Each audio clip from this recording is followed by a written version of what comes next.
Paz do Senhor, meus irmãos, paz do Senhor, minhas irmãs, mais uma vez estamos aqui e essa semana de verdade nós voltamos. Semana passada nós tivemos alguns problemas no próprio YouTube, mas nessa semana nós estamos de volta.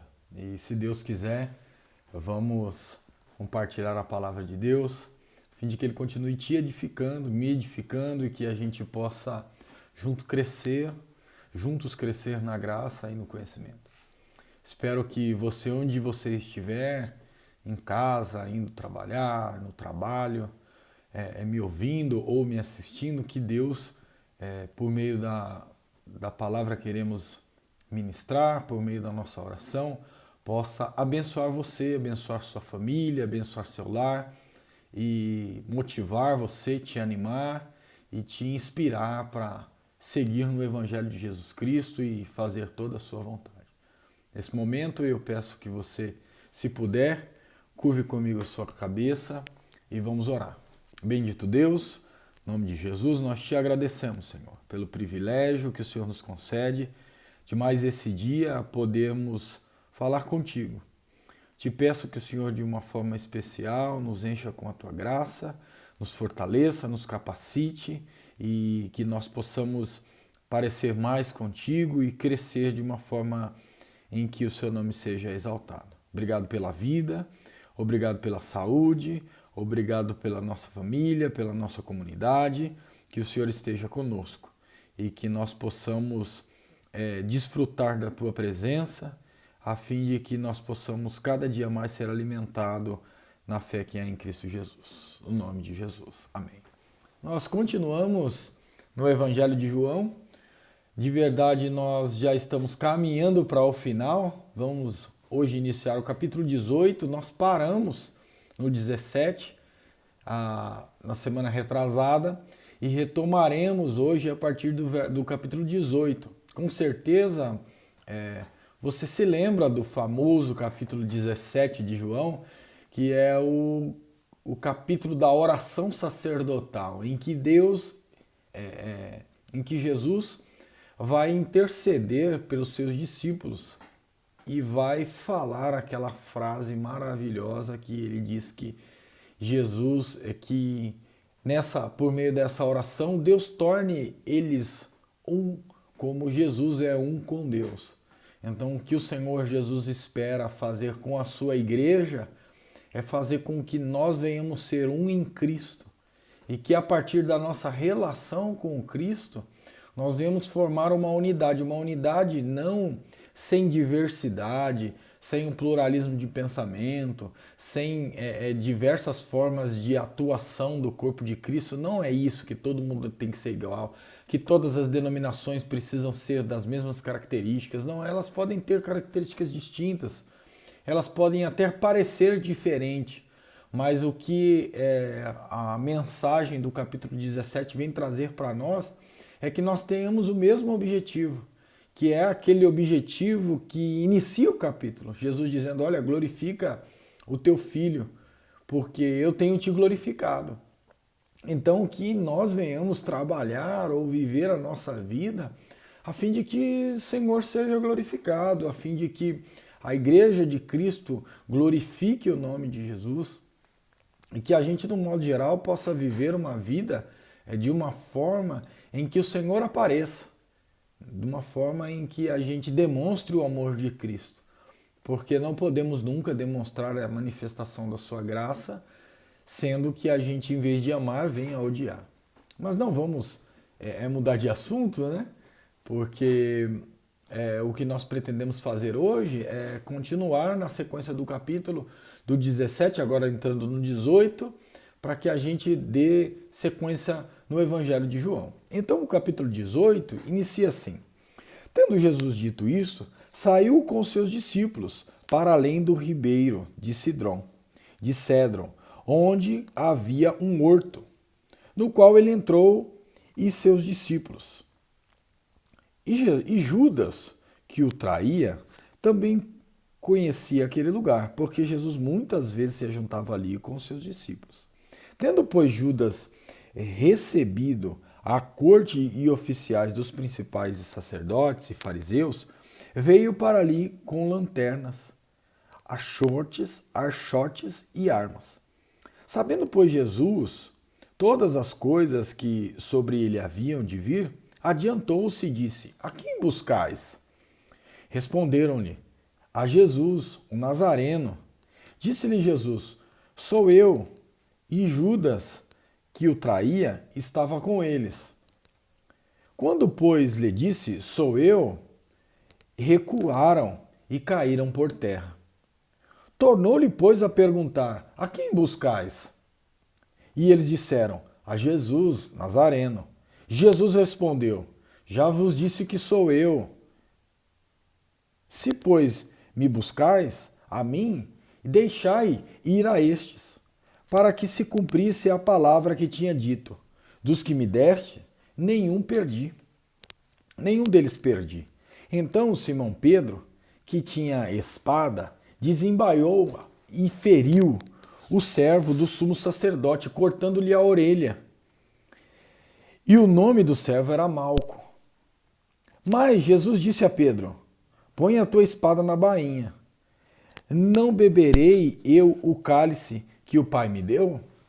Então, no início do capítulo, a gente já percebe que quando o Senhor Jesus encerra a sua fala e a sua oração sacerdotal diante dos discípulos, ele sai dali e vai para provavelmente o Monte das Oliveiras, que a gente, de forma comparativa com os outros evangelhos, desculpem, a gente consegue perceber que ele vai para esse Monte das Oliveiras. Porém, quando Judas já se prepara e articula essa traição, ele sai e vai atrás desses soldados, dos principais dos fariseus, de alguns dos sacerdotes, ao encontro de Jesus. Indo ao encontro de Jesus, eles encontram Jesus naquele lugar, que é o Monte das Oliveiras, e nessa ocasião Jesus se manifesta e antecede, né, a pergunta deles. Em vez deles já irem atrás, Jesus já se antecipa e diz: Olha, quem vocês estão buscando? Em outros evangelhos, provavelmente o de Mateus, Judas se apresenta e dá um beijo em Jesus, né? E Jesus não tem nenhuma reação hostil a Judas. Pelo contrário, Jesus diz: Aqui vieste, amigo. Jesus o trata de uma forma impressionante. Porque em alguns capítulos atrás, ou em alguns dias, ou instantes atrás, Jesus já está ceando com os discípulos e ele diz para Judas: Olha, Judas, o que você tem que fazer, faça logo. Ou seja, porque já chegou a hora, então está na hora, vai fazer o que você tem que fazer.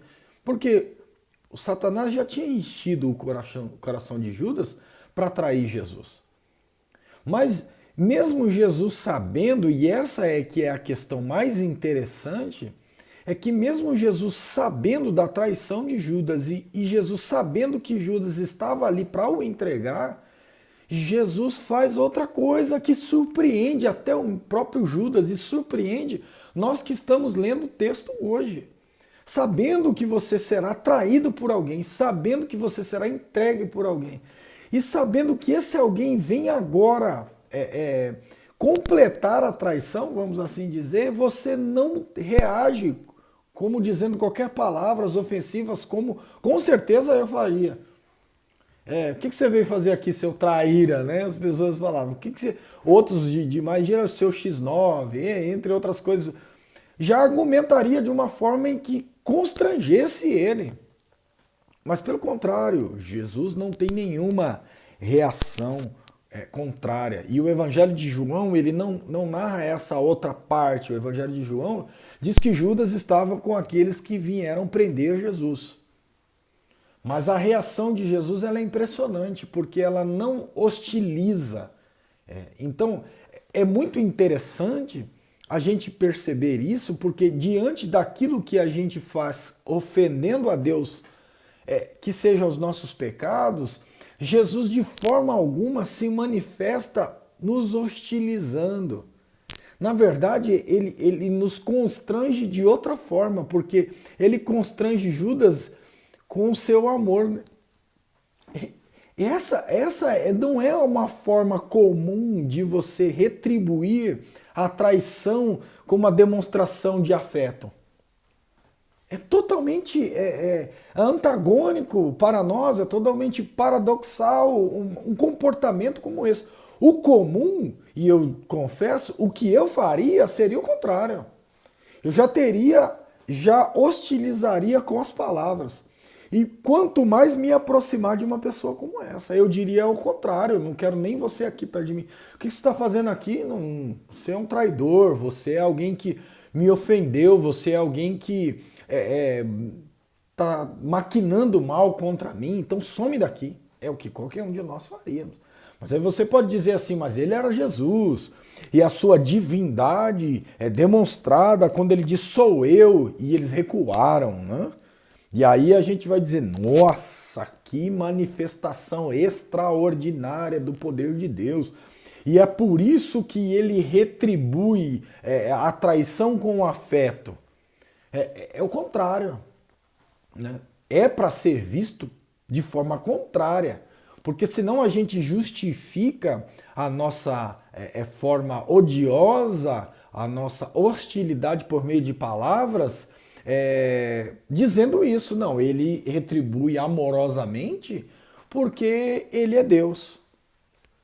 E aí a gente se põe numa condição de ser humanos caídos e não de ser humanos que procuram caminhar segundo a vontade de Deus. E aí precisa ser lembrado para nós que o objetivo de Jesus vir para a Terra não é um objetivo de mostrar o quanto ele era divino. Pelo contrário, a manifestação da encarnação do Filho de Deus era para demonstrar o quanto ele era humano segundo a vontade de Deus. O quanto ele é humano, o homem perfeito que Jesus busca. O homem perfeito que Deus gostaria que eu e você fosse. E ele nos mune a partir da redenção em Cristo Jesus de toda a capacidade e o poder por meio do Espírito Santo de ser como Jesus é. Então eu não posso de forma alguma pensar dessa forma. Senão eu sou incapaz de dizer, olha, Jesus me mandou amar os meus inimigos. Não, mas era Jesus, não. Jesus me mandou. Jesus não me mandou morrer, matar. Não, olha, você não mate, não matarás. Jesus está dizendo, ó, se você encolerizar-se contra o seu irmão, se você se irar de tal ponto que você deseje matá-lo, você já cometeu o pecado, você já matou. Então, o que é isso? Ele quer limitar a origem, aonde vai fazer com que eu e você venha alimentar o nosso ódio e retribuir o ódio que nos é dado. Então, como é que a gente consegue, em qualquer relação que seja, e em qualquer condição que não seja uma traição tão pesada, porque a gente quer quantificar sempre os problemas, como é que a gente consegue finalizar ou acabar com a relação de ódio? Reagindo com afeto, canalizando a nossa intensidade de energia que a gente depreende quando a gente odeia alguma coisa e a gente altera até o tom da nossa voz, quando a gente fica muito irritado, tendo a capacidade vinda do Espírito Santo de pegar toda essa força e essa potencialização de um ódio e transformá-la em afeto. Essa capacidade só é possível por meio da relação com o Espírito Santo, em que a gente é capaz de racionalmente compreender que a gente não deve reagir assim. E aí a gente reage como Deus gostaria. A gente para e fala, não deveria e não vou agir assim. E não vou pagar o mal com o mal, mas pelo contrário, eu vou pagar o mal com o bem. E aí a gente não retribui as palavras ofensivas, a gente faz o contrário, a gente dá palavras afetivas, a gente dá palavras amorosas, a gente dá palavras de ânimo. É essa lógica do Evangelho que dá uma capacidade de relacional que ela não destrói as relações, ela constrói relações. E eu acho que é o que a gente mais tem dificuldade de construir relações. A gente acaba, com as nossas próprias palavras, destruindo o que talvez alguém já iniciou. A gente termina de derrubar a casa mesmo, quando a gente poderia ter parado a demolição, vamos assim, se a gente pode usar a figura de uma casa, a gente poderia ter parado a demolição antes dela terminar e dizer, não, não vai derrubar tudo, a gente vai reconstruir o que talvez já tenha caído. Então é importante a gente fazer essa reflexão. Na sequência do texto, depois que Jesus vai dizer, sou eu, recuaram e caíram por terra, o verso 7, tornou-lhe, pois, a perguntar, a quem buscar? E eles responderam, a Jesus, Nazareno. E Jesus respondeu, já disse que sou eu. Se, pois, me buscais a mim, deixai ir estes. Aqui tem uma relação linda que a gente pode fazer com o capítulo 10, quando nós falamos do bom pastor, de uma dessas quintas atrás, quintas de encontro de edificação, que nós falamos sobre um bom pastor. Jesus, nessa ocasião, Jesus está cumprindo aquilo que ele diz lá atrás. Eu sou o bom pastor, porque o bom pastor dá a vida pelas suas ovelhas. Jesus, mais uma vez, ele está dizendo assim, não, tá bom, sou eu, já que vocês vieram me buscar, eu estou me entregando por minhas ovelhas. Ou seja, me levem e deixem eles irem.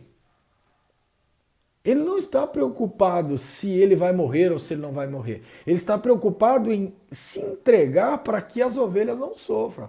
Aí a gente pode dizer, não, mas posteriormente os discípulos vão seguir. Não, mas posteriormente. Mas nessa ocasião, Jesus se entrega. Jesus se entrega e diz assim, olha, sou eu aqui, ninguém precisa dizer quem é, eu estou me entregando e deixem eles irem. E aí quando a gente vai ver o texto vai dizer para que se cumpriste o que a Escritura, o que se diz a palavra de Deus. Dos que me destes, nenhum deles perdi. Aqui tem uma questão que eles vão discutir sobre a relação com Judas, e estão dizendo que Judas já era predestinado à traição, porque eu não perdi nenhum e o Judas já estava perdido. Esse perder aqui não é relação com perder de vida, de questão de conceito de conversão ou não. Esse conceito aqui é de fato de não matar eles, porque Jesus estava indo ser entregue para a morte. Então, esses que Jesus cuidava, de fato, não estava sendo morto, nenhum deles. E eu não perdi de fato nenhum. O que se perdeu, não estava dizendo que nenhum se perdeu, porque ele está afirmando, dos que me deste, nenhum se perdeu. Então, não é questão de contexto e de interpretação dentro de uma regra de hermenêutica, no mínimo que esteja enquadrado dentro desse contexto imediato, que é o capítulo 18, do verso 1 até o verso 11. Ele se entrega para que aqueles não se percam. E é isso que acontece. Eles não estão fazendo nenhum tipo de outra explicação. Então, Simão Pedro, que tinha espada, desembanhou-a e feriu o servo do sumo sacerdote, cortando-lhe a orelha direita. E o nome do servo era Malco. Mas Jesus disse a Pedro, põe a tua espada na bainha. Não beberei eu o cálice que o meu pai me deu? Essa cena, ela é uma cena contada por nós, que pregamos a palavra de Deus de diversas vezes. Decoramos, sabemos de cor, entre outras coisas. O problema é que a reação, ela é contrária, não é? A relação, ela é uma reação totalmente distinta daquilo que Jesus está ensinando. Porque Jesus não está ensinando para que se entregue ou para que se saia à luta contra esses homens que vêm ao encontro de Jesus. Pelo contrário, Jesus vai se entregar por eles. Jesus não não veio lutar. Jesus veio se entregar. Mas o Pedro ainda não tinha entendido. Pedro ainda não tinha entendido o que é que estava acontecendo. Nessa fala de Jesus, Jesus está dizendo, olha, eu tenho que cumprir o cálice, né? É como que se eu fosse sofrer e padecer. A figura ou a imagem de um cálice é essa ideia de que algo vai ser entregue, né? Aquela figura de que é como que se fosse sofrer por alguma coisa, como os cálices do Apocalipse e algumas coisas ruins e sofrimentos viessem a partir dessa ideia de beber o cálice, né?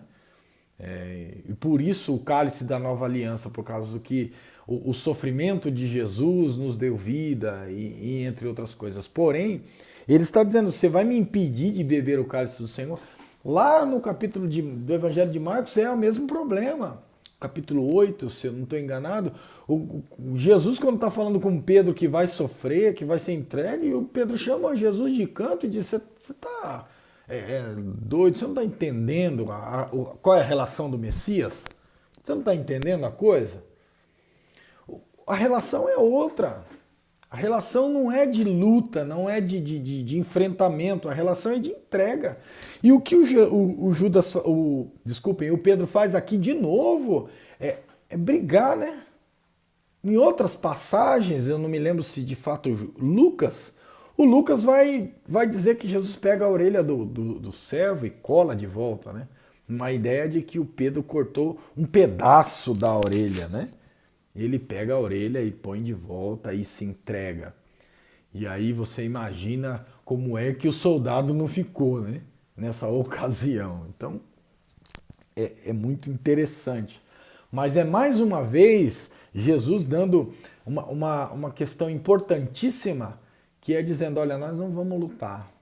A gente não veio aqui para matar, para brigar. A gente não veio para isso, a gente veio para outra coisa. E o texto segue. Então, a corte, o tribuno e os servos dos judeus prenderam a Jesus e o maniataram, ou seja, o amarraram. E conduziram-no, primeiramente a Anás, por ser sogro de Caifás, que era o sumo sacerdote daquele ano. Ora, Caifás era quem tinha aconselhado os judeus que convinha que um homem morresse pelo povo. E Simão Pedro e outro discípulo seguiam a Jesus. E esse discípulo era conhecido do sumo sacerdote e entrou com Jesus na sala do sumo sacerdote. Só uma pausa aqui. Perceba como que já nesse tempo havia uma forma de governar o povo fora um pouco meio destoada do que deveria, mas um pouco contemporânea para nós, de certa forma. Por quê? Porque existe um homem no poder que se chama Caifás, mas que quem vai tomar uma decisão é o sogro dele, é o Anás. E aí você tem o que deveria ser um sacerdote de cada vez. Aqui a gente tem dois, porque o que está efetivamente não manda, quem manda é o que está por trás. Então é aquilo que a gente já conhece aqui de forma contemporânea, uma pessoa que muda a figurinha, mas a mente que maquina ou que comanda a coisa está por trás. Ela continua no poder, vamos assim dizer. Porque, de fato, deveria ter levado para Caifás e não para Anás. Mas aí o texto segue e o Pedro entra nessa corte, porque a porteira lhe abre a porta. Então a porteira disse a Pedro, não és tu também dos discípulos deste homem? E Pedro vai dizer, não sou eu. Ora, estavam ali os servos e os servidores, que tinham feito brasas e se aquentavam, porque fazia frio. E com eles estava Pedro, e aquentando-se também. E o sumo sacerdote interrogou Jesus acerca dos seus discípulos e da sua doutrina. Jesus lhe respondeu, eu falei abertamente ao mundo, eu sempre ensinei na sinagoga e no templo, onde os judeus sempre se ajuntaram, e nada disse em oculto. Para que me perguntas a mim? Pergunte aos que ouviram, que é que lhes ensinei. E eis que eles sabem o que eu lhe tenho dito. E tendo dito isto, Um dos servidores que estavam ali deu uma bofetada em Jesus, dizendo: assim responde ao sumo sacerdote? Percebam que ele está conversando com Anás. Assim responde ao sumo sacerdote? Respondeu-lhe Jesus: se falei mal, dá testemunho do mal. E se falei bem, por que me feres? Jesus sempre com perguntas que abrem um diálogo, né? Que não encerram o diálogo, que abrem um diálogo, mas que são perguntas difíceis de responder. Anás mandou maniatado ao sumo sacerdote Caifás. Mas peraí, dois sumos sacerdotes, percebam? E Simão Pedro estava ali e, aquentando-se, disse-lhe: pois, não és também tu um dos seus discípulos? E ele negou e disse: não sou, segunda vez. E um dos servos do sumo sacerdote, parente daquele a quem Pedro cortou a orelha, disse: não te vi eu no horto com ele? E Pedro negou outra vez. E logo o galo cantou. Então nós precisamos fazer aqui duas questões interessantes. Vamos falar primeiro sobre a relação de Jesus, da conversa de Jesus, depois a gente passa para a negação de Pedro. É muito interessante que o que eles estão tentando fazer? Primeiro, eles estão num tempo, vamos assim dizer, obscuro, porque provavelmente está à noite. Eles estão tentando criar um meio de Jesus se autocondenar. Essa é a verdade. Já que eles não conseguem provas para condenar Jesus, eles precisam criar algum tipo de circunstância ou situação em que Jesus se autocondene. E por isso eles começam a fazer essas perguntas, e perguntas essas do tipo: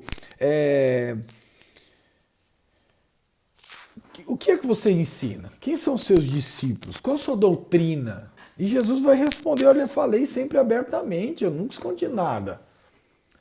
Não tem uma religião secreta, escondida, oculta. Não existe. Eu sempre falei para todo mundo ouvir, de forma aberta, na sinagoga, no templo. Então, pergunta para quem estava me ouvindo. Jesus, mais uma vez, dá para eles uma resposta que fica claro, dizendo assim: olha, vocês também sabem o que eu estava ensinando. Só que vocês não conseguem e não tem como me condenar por meio da minha doutrina. E aí alguém fica indignado e bate em Jesus. E Jesus começa a apanhar, mesmo não estando certo, não estando errado, mesmo não tendo o porquê ser condenado. Na verdade, Jesus não tinha o porquê estar lá preso. O problema é que as coisas que Jesus fazia, como a cura do cego, a ressurreição de Lázaro, fazia com que a popularidade de Jesus crescesse e fazia com que os seguidores de Jesus negasse a religião, que era essa religião que controlava a nação de Israel. Então, mesmo sob o poder de Roma, eles tinham um poder de cidades, um poder ali que controlava algumas pessoas.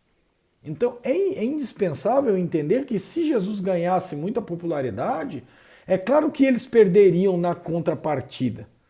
Então eles vão abolir a nossa religião, que é o judaísmo. Na mesma lógica de Jesus dizendo ao contrário, né? Quem entra por essa porta, né? Que é a lógica de Jesus.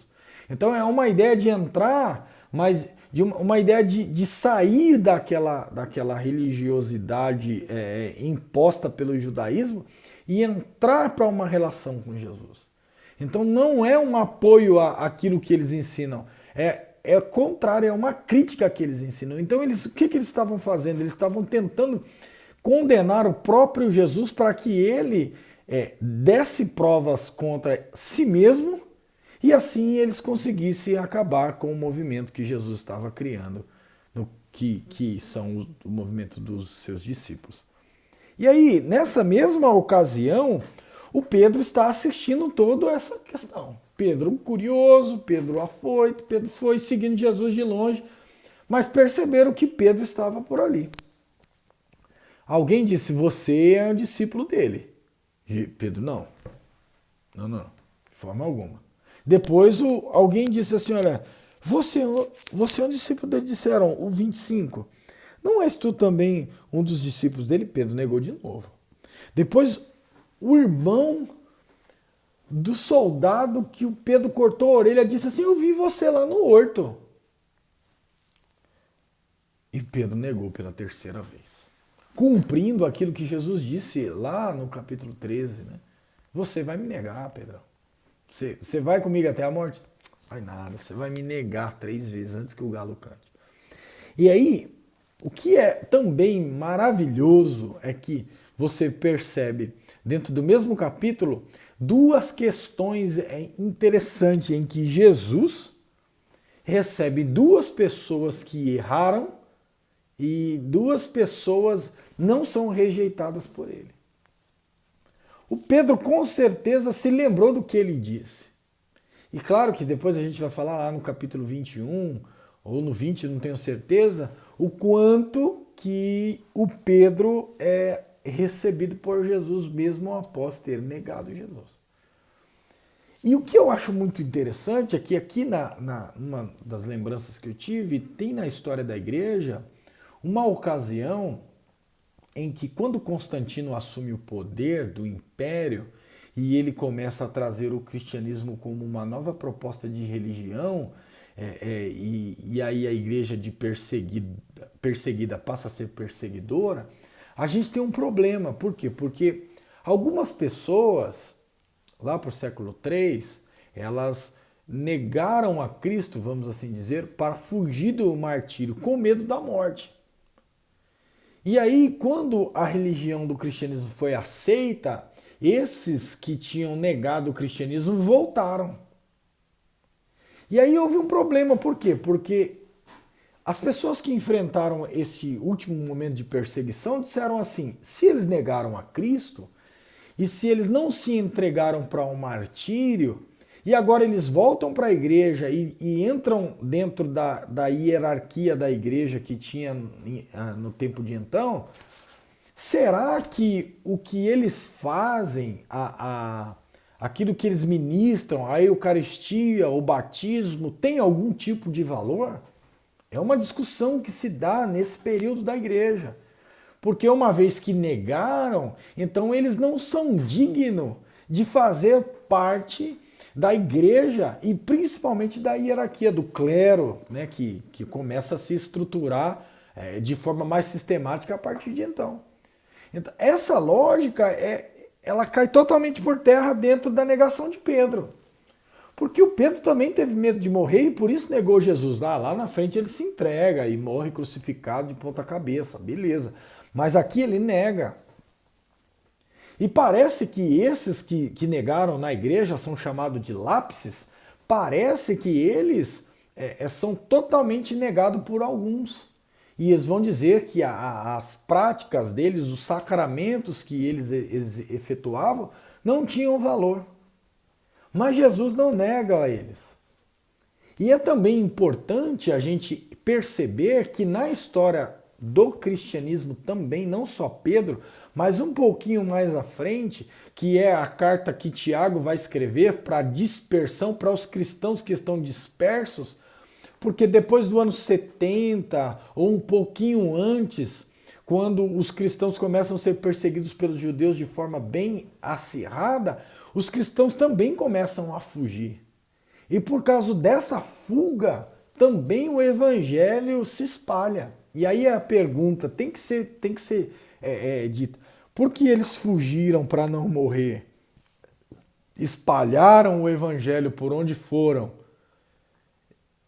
Não tinha fundamento eles pregarem? Não tinha validade o que eles faziam? Porque Pedro negou, Pedro abandonou a fé e agora nunca mais vai ser aceito por Jesus? Porque aqueles cristãos fugiram da morte, eles também serão rejeitados por Jesus? Porque cristão de verdade é aqueles que veem seus filhos morrerem e começam a cantar louvor e diz, hoje nós vamos cear com Jesus? Essas questões são lindas, você vai dizer, é maravilhoso.